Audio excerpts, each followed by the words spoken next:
সমঝোতার মাধ্যমে টাকা পয়সা নিলে নাকি সেটা চাঁদা বলিয়া গণ্য হবে না আদেশক্রমে কর্তৃপক্ষ। এখন আমার একখান কথা আছে, কই নাকি কইয়ে গেলাই বাড়া। পুলিশ যদি আসামি ধরে,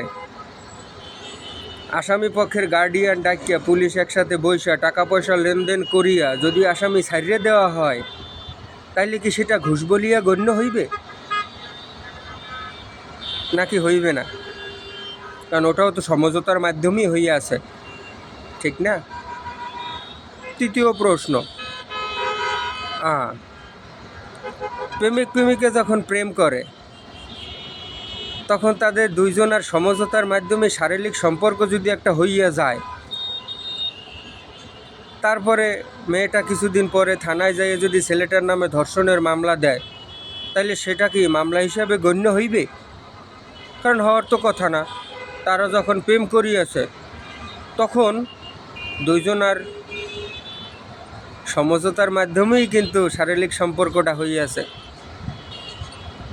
তাহলে কেন আবার ধর্ষণের মামলা হইবে? আমার মাথায় কিছু আসে না। বিষয়টা কেমন জানি চুদলিং পংয়ের মতো লাগতে আছে। কোন দেশে বাস করিয়া?